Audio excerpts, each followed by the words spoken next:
농촌의 일상을 체험하고 수확한 농산물도 함께 먹어보며 힐링하는 농촌 체험관광. 농협 네트워크스는 농가소득 5천만 원 달성을 위해 농업인과 함께합니다. 농업인과 소비자의 또 다른 만남. 우리 모두의 농촌 체험관광. 검색창에 곱함을 치면 만날 수 있습니다.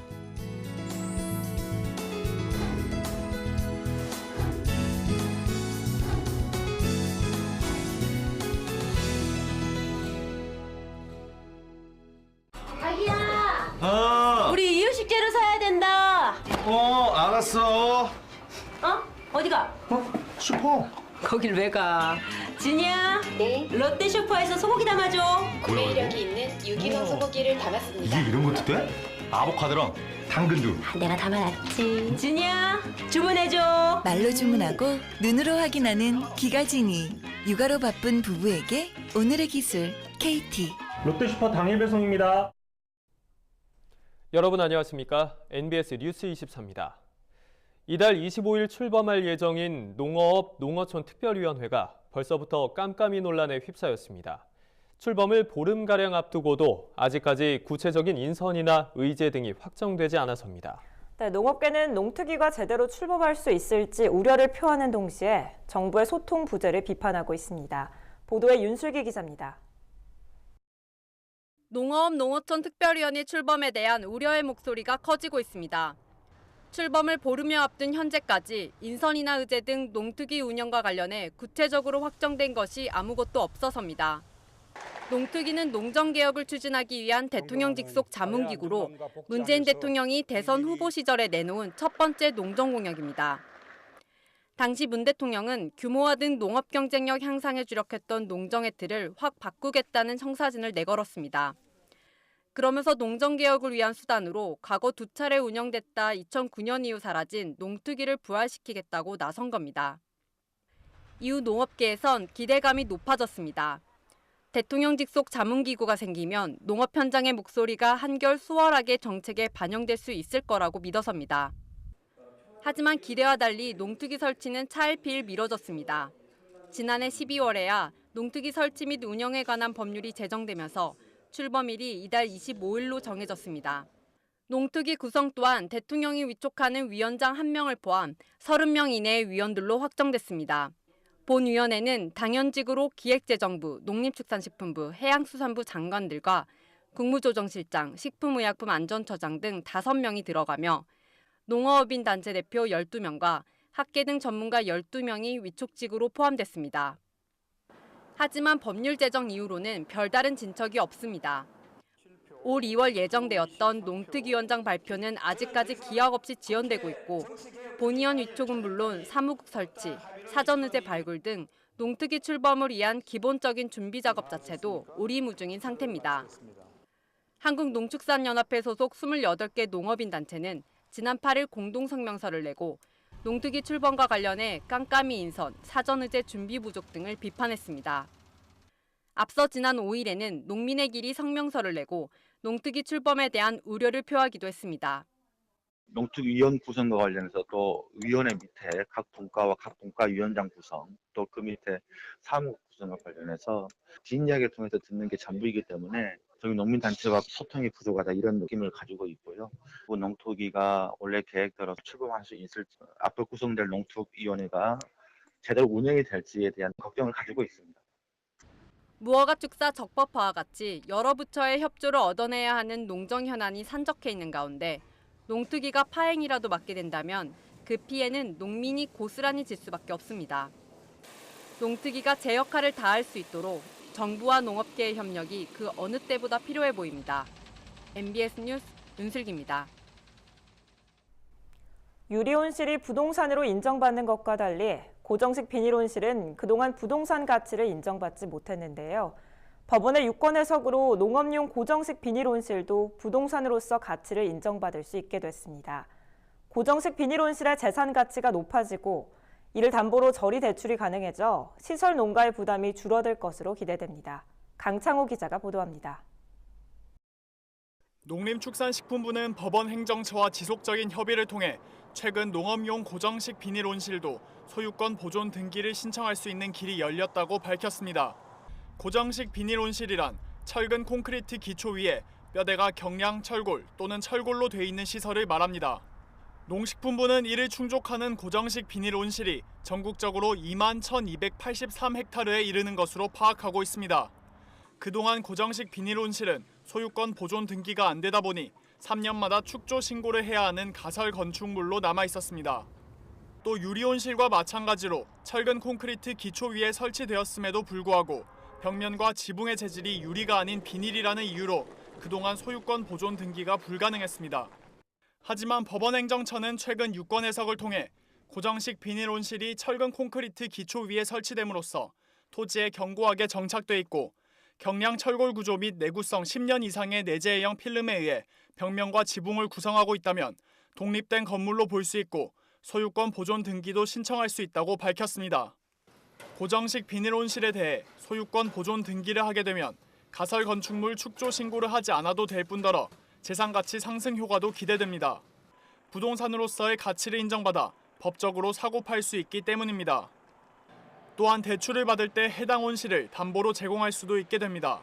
시설 농가들은 지금까지 추가로 시설을 투자하거나 규모를 확대할 때 비닐 온실이 아닌 다른 자산을 금융기관에 담보로 제공해야 해 경영자금 확보에 큰 어려움을 겪었습니다.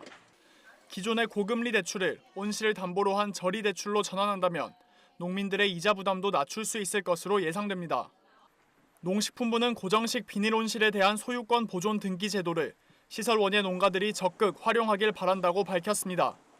정부에서 고정식 비닐 온실에 대한 소유권 보존 등기를 할 수 있도록 했기 때문에 이 제도를 잘 활용하셔서 소중한 재산권을 인정받으셨으면 좋겠습니다.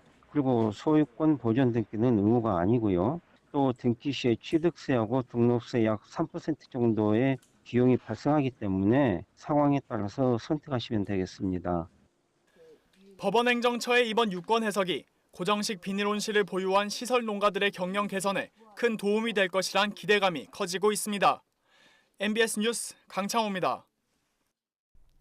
겨울철 농한기의 한가로운 농촌 풍경. 그러나 겉보기와는 달리 농촌에서는 크고 작은 사고가 이어지고 있습니다. 건조한 날씨로 인한 화재 사고뿐만 아니라 고령자가 많다 보니 생활안전 사고까지 농한기인 겨울철에도 119 구조대원들은 늘 긴장의 끈을 놓을 수가 없다는데요.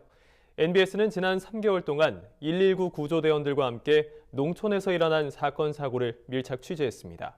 보도에 김인경 기자입니다.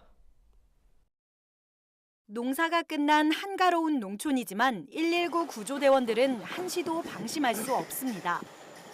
겨울철 건조한 날씨로 발생하는 화재 사고 때문인데요. 개와 닭을 키우는 축사로 사용하던 비닐하우스는 형체를 알아볼 수 없을 정도로 불에 타버렸습니다.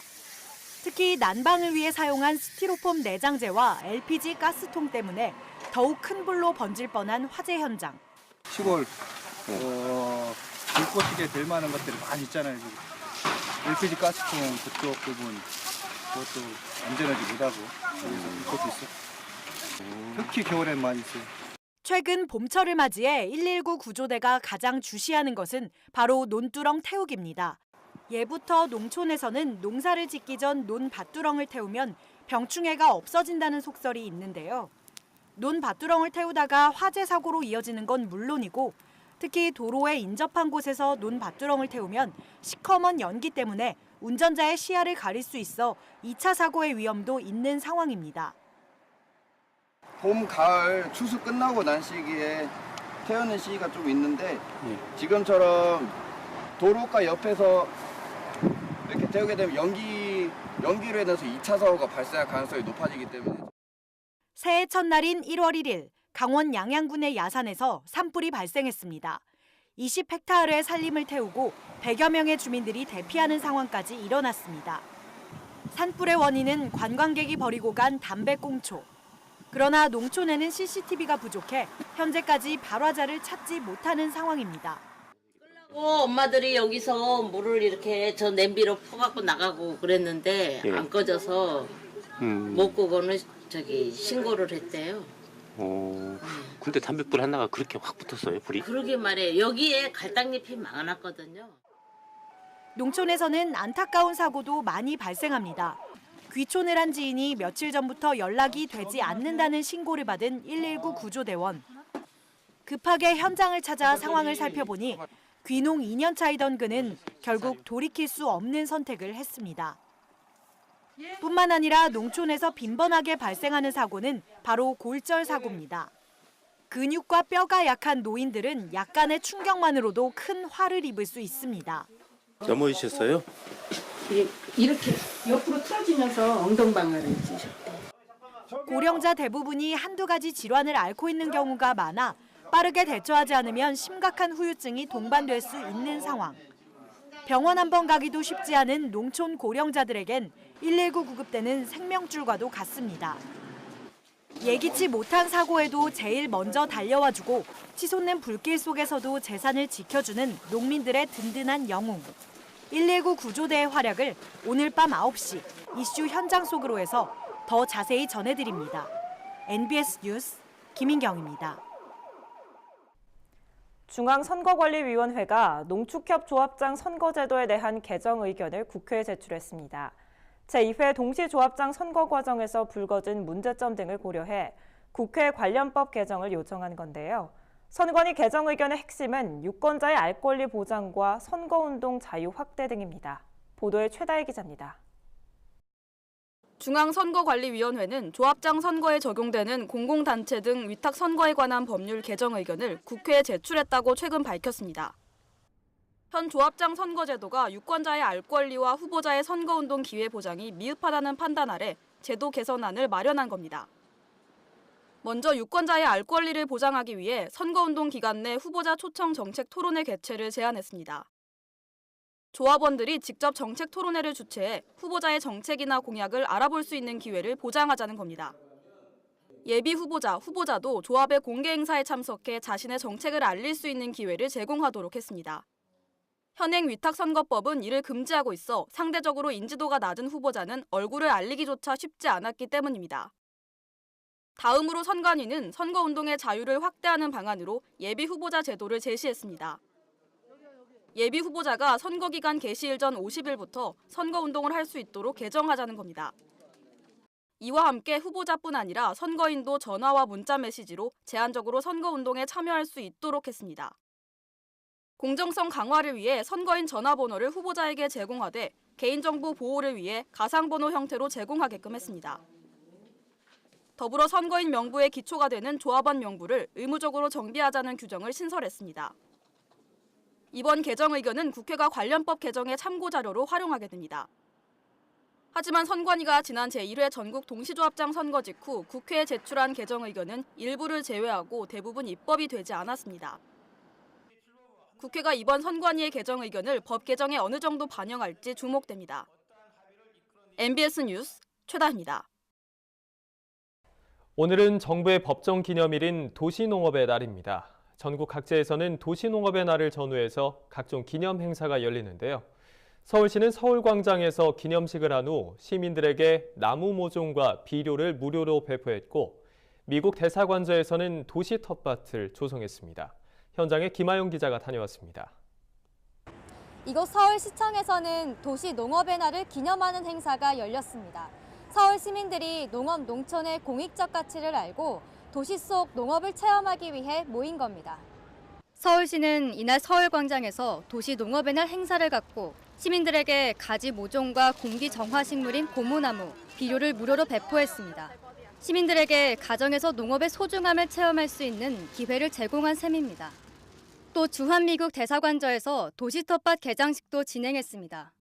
이 자리에는 이계호 농림축산식품부 장관, 박원순 서울시장, 김병원 농협회장, 로버트 랩슨 주한미국 부대사, 브루니 브래들리 주한미국 대사 부인 등이 참석해 농업의 가치를 함께 나눴습니다. 공식 행사 직전 내 서울시와 농협은 도시 농업을 활성화하기 위한 업무 협약을 체결했습니다. 도농 상생 발전을 서로 지속적으로 협력해 나가겠다는 취지입니다.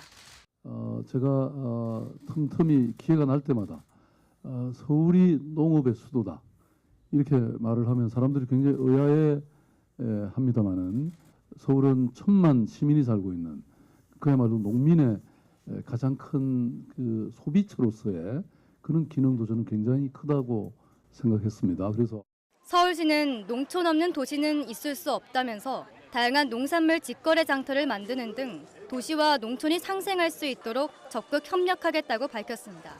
이 밖에 서울광장에는 공기정화식물 판매 장터, 모종 심기 체험 부스 등 다양한 부대 행사가 마련됐습니다. 대구, 부산 등 7개 광역시도 농협과 손잡고 이달 내로 전국 동시 도시농업의 날 행사를 공동 개최할 계획입니다.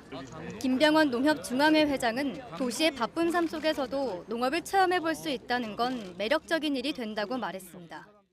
또 도시에 있는 적은 땅, 또 아주 그 좁은 공간에서 우리가 농업을 실제로 체험해 볼 수 있다는 것은 우리나라 300만 농민들의 농업의 그 가치를 소중한 가치를 같이 공유할 수 있다는 측면에서도 도시농업이 굉장히 중요한 의미가 있다라는 생각을 하고 있습니다.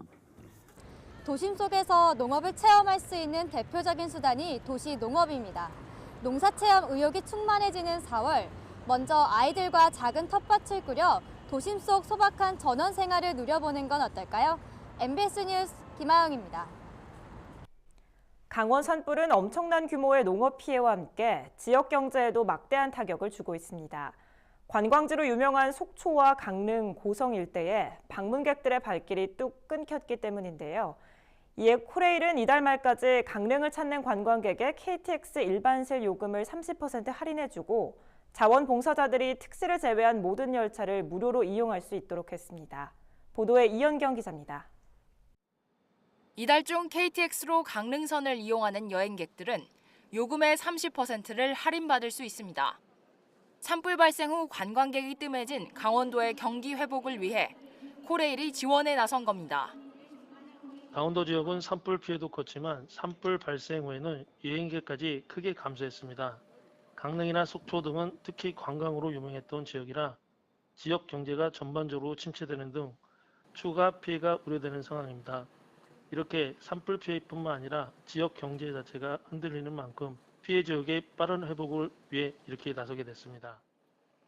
코레일은 이달 말까지는 강릉선 KTX를 이용하는 일반실 고객을 대상으로 요금 할인을 시행하고 5월부터는 강원도 기차 여행 상품에 한해 별도로 요금 할인을 펼칠 예정입니다. 너무너무 안쓰러워요. 남의 일 같지 않고 가서 봉사활동 좀 하고 싶어요. 국민들이 좀 이런 걸 알고 관광객이 많이 좀 오시면 좀 그 지역 발전에 좀 도움이 되지 않을까 그런 생각을 하고요. 코레일은 또 강원도 산불 복구 지원에 나선 자원봉사자의 운임을 일시적으로 전액 지원하겠다고 밝혔는데요. 아직은 산불 피해 보상을 위한 전수조사가 끝나지 않은 상황. 자원봉사는 피해 복구가 본격화되는 2에서 4주 후 가능할 전망인데요. 이때 자원봉사자는 특시를 제외한 모든 열차를 무료로 이용할 수 있습니다. 역 창구에 자원봉사 증명서를 제시하고 환불을 받으면 됩니다. 자원봉사 증명서는 전국 자원봉사센터, 피해지역 현장센터, 온라인 자원봉사 포털 1365 등에서 발급받을 수 있습니다. 한편 코레일은 이번 산불로 삶의 터전을 잃은 주민들이 묵을 수 있도록 강원 양양군에 있는 연수원 객실을 제공합니다. MBS 뉴스 이영경입니다. 지금까지 일반 병원이나 한방병원의 경우 2, 3인 병실료에 건강보험 적용이 되지 않았었죠. 그래서 부득이하게 2, 3인실에 입원했을 때 병실료 부담을 환자가 고스란히 감당해야 했습니다. 그런데 올해 7월부터는 일반 병원과 한방병원 2, 3인실에도 종합병원과 동일하게 건강보험 적용이 된다고 합니다. 오주석 기자가 보도합니다. 올해 7월부터 병원과 한방병원의 2, 3인실에도 건강보험이 적용될 예정입니다. 최근 보건복지부가 이 같은 내용의 국민건강보험법, 의료급여법 시행령 개정안을 입법 예고했기 때문입니다. 따라서 앞으로 병원과 한방병원의 2인실은 본인 부담금 40%, 3인실은 30%만 부담하면 됩니다. 이는 현재 종합병원과 동일한 혜택으로 2, 3인실의 불필요한 쏠림을 막기 위해 4인실 이상 다인실의 본인 부담금 20%보다 높게 설정한 겁니다. 또한 병상수가 적은 병원과 한방병원의 불필요한 장기 입원을 최소화하기 위한 조치도 마련됐습니다. 16일 이상 30일 이하 입원 시 해당 기간 입원료 본인 부담률의 5%를 가산하고 31일 이상일 때는 10%를 더 지불해야 하는 방식입니다. 이 조치는 6개월 유예 기간을 거친 뒤 2020년 1월부터 시행됩니다. 또한 요양병원 입원 중 의사의 의료 절차 없이 환자나 보호자의 뜻대로 다른 병원에서 진료를 받으면 비용을 환자 쪽이 전액 부담해야 한다는 내용도 포함됐습니다. 아울러 건강보험 체납으로 보험급여가 제한되는 대상의 소득과 재산 기준도 다시 세웠습니다. 건강보험료 체납 가구의 소득 및 재산이 각각 100만 원 미만일 경우 건강보험료 혜택을 계속 받을 수 있도록 한 겁니다. 거동이 불편한 경우 방문 진료를 받을 수 있는 사유도 신설돼 호스피스 환자, 중증 장애인, 의료기관 퇴원 환자 등에 대해서는 의사가 직접 방문해 진료를 제공하게 됩니다. 보건복지부는 이번 개정안에 대해 다음 달 15일까지 국민 의견을 수렴한 뒤 개정안을 확정할 계획이라고 밝혔습니다. MBS 뉴스 오수석입니다. 다음은 지역 뉴스입니다. 강원도가 동해안 산불 피해 지역 가축 무료 진료비로 5천만 원을 긴급 지원합니다. 도는 피해 지역에서 구조된 반려동물과 야생동물 무료 치료에 참여하는 동물병원에도 진료약품을 지원하며 면역력 저하로 2차 감염과 전염병 발생을 사전 예방하기 위해 축사 및 주변 소독용 방역약품도 지원합니다. 이번 산불로 강원도에서는 한우 14두, 가금 4만 375수 등의 가축 폐사 피해가 발생해 피해 금액이 약 24억 4,300만 원으로 추정되고 있습니다. 도는 이번 산불로 인한 가축 피해 농가를 발견할 시 관할 동물위생시험소 또는 시군 방역부서로 연락해달라고 당부했습니다. 경기도 농업기술원이 지난해 자체 개발한 절화 및 분화국화 4개 품종의 판매 권리를 4개 민간 종묘업체에 이전했다고 밝혔습니다. 판매권이 이전되는 절화용 국화 품종은 노란색 대형꽃으로 화색이 선명하고 고온기 생육이 좋아 여름철 일본 수출용으로 적합한 엑스포트와 병충해 피해가 적어 농약 사용량을 줄일 수 있는 핑크서클 등 2개 품종입니다. 또한 분지력이 좋아 상품성이 우수한 마이 페어리와 저온기의 화색 발현이 우수한 마이 블레싱 등 분화국화 2개 품종도 함께 판매권이 이전됩니다. 또한 농기원은 경기도에서 육성한 국화 신품종이 국내 농가에 확대 보급되고 이를 통해 로열티를 지속적으로 절감시키는 계기가 될 것으로 기대하고 있습니다. 경북도는 도민에게 사랑받는 축산업으로 발전하는 전기를 마련하기 위한 깨끗한 축산농장 설명회를 최근 개최했습니다. 깨끗한 축산농장 조성은 현 정부 100대 국정과제로 선정돼 추진되고 있으며 축산업에 대한 이미지 및 국민인식 제고를 위한 홍보의 필요성과 이를 확산해 지속가능한 축산업을 실현하기 위해 실시합니다. 현재 도내 깨끗한 축산농장 지정농장은 153호이며 2020년까지 300호, 2023년까지 500호를 목표로 추진하고 있습니다. 경상남도 농업기술원은 백꽃눈 저온 피해 최소화를 위한 현장 기술 지원 교육을 강화하고 있습니다. 지난달 발생한 저온으로 경남 하동군 등 도내 일부 지역 배나무가 저온 피해를 입은 것으로 확인됐기 때문입니다. 저온 피해가 발생하면 꽃봉오리가 맺은 초기 단계의 나무인 경우 꽃잎이 열리지 않거나 열려도 암수술 발육이 매우 나빠지고 갈색으로 변하면서 꽃 자루가 짧아지게 됩니다. 도 농업기술원은 저온 피해를 입은 과원의 사후 관리가 소홀하면 올해뿐만 아니라 다음해 개화에도 영향을 미치기 때문에 철저한 관리가 중요하다고 당부했습니다. 또한 저온 피해가 우려되는 지역이나 장소에 위치한 과수원인 경우 방사팬에 의한 송풍법, 물 뿌려주기, 연소법 등 저온 피해 예방을 위한 대책을 반드시 수립해 줄 것을 농가에 당부했습니다. 농업에 관한 어려운 용어나 개념을 알기 쉽게 풀어드리는 풀어쓴 농업백과 시간입니다. 4차 산업혁명하면 가장 먼저 떠오르는 것, 바로 하늘을 나는 무인 항공기 드론이 아닐까 싶습니다. 최근 농업 현장에서도 드론이 나는 모습을 심심치 않게 볼 수 있는데요. 고령화로 인해서 일손이 부족한 농업 현장에서 드론이 다양하게 쓰이고 있습니다. 농촌의 든든한 일꾼으로 주목받고 있는 드론은 앞으로 우리 농촌과 농업에 어떤 변화를 가져올까요? 오늘 이 시간에는 농업용 드론의 현 주소와 앞으로의 발전 가능성을 함께 짚어보겠습니다. 본격적인 영농철을 앞두고 농촌마다 일할 사람이 부족해 어려움을 겪고 있습니다. 이미 농민 10명 중 4명 이상이 65세 이상의 고령농이고 또 전국 시군구 중 40%가 인구 감소로 인해서 소멸 위험에 놓였다고 하는데요. 농촌의 일손 부족 현상이 얼마나 심각한지 알 수 있습니다. 그런데 최근 우리 농업 현장에서 부족한 일손을 채워줄 대안으로 주목받고 있는 것이 있는데요. 바로 하늘을 나는 무인 항공기 드론입니다. 드론은 원래 20세기 초 군사용으로 개발됐지만 최근엔 농작물 방제나 가축 전염병 방제용으로 쓰이고 있습니다. 특히 우리나라에서 개발된 농업용 드론 순돌이는 약 3,000평에 달하는 부지의 방제 작업을 단 8분 만에 끝내는 활약을 보여주기도 했습니다. 농민 3명이 1시간 30분 동안 매달려야 겨우 끝낼 수 있는 일을 드론 한 대가 10분도 안 돼서 거뜬히 해치운 겁니다. 앞으로는 드론이 단순 방제 작업뿐만 아니라 비료 살포부터 파종까지 농작물을 직접 재배하고 관리할 수 있게 될 것으로 보여서 더 큰 기대를 모으고 있는데요.